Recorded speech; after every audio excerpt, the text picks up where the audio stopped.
Hinimo kayo ng isang mambabatas ang publiko na bantayan ang implementasyon ng mga programa at proyekto ng mga ahensyang nakakuha ng malaking pondo sa 2025 National Budget. Si Val Divina Gracia magbabalita.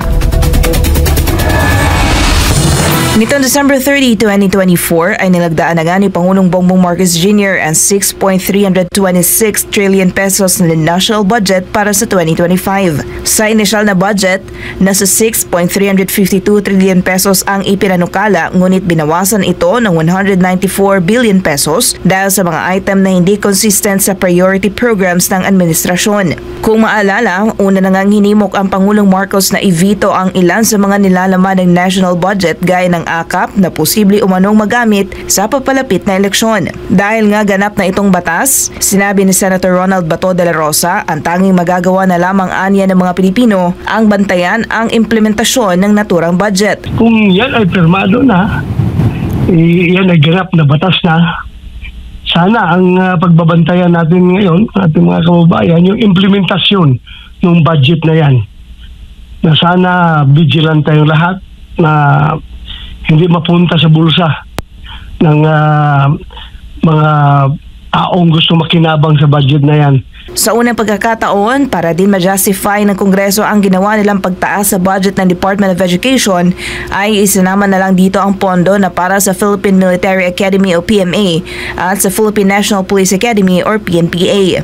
In my 5 years na sumasali dyan sa budget deliberation, magsi 6 years na yung pagsasali sa budget deliberation. First time yan nangyari na yung training funds ng Department of National Defense ay inilipat doon sa education. Ngayon lang yan nangyari. Parang hindi na siya pundo, hindi siya pundo ng defense. Iba yung defense sector, iba yung education sector eh. Yung training ng mga military should belong to that defense sector. Yung training mga uniform ba personnel na non-military should belong to DILG. Kung yung fire, PNP at saka BGMP, doon sa DILG yan. Maliban nga dito sa nilagdaan na final budget ni Marcos Jr. ay nasa conditional implementation ang ayuda sa Kapos ang Kita Program o AKAP at 11 pang proyekto o programa. Marami nga ang pumuna sa pag-allocate ng pondo sa AKAP na nasa 26 billion pesos. Kabila na dyan si Senator Bato na isa sa mga kumontra dito dahil maaaring magamit nga raw itong pambili ng boto sa darating na eleksyon. Sabi pa niya, hindi lang dapat yung mga malalapit sa mga politiko ang mabibigyan ng ayuda, kundi ang tunay ng mga kwalipikadong benepisyaryo na pasok sa guidelines ng DSWD.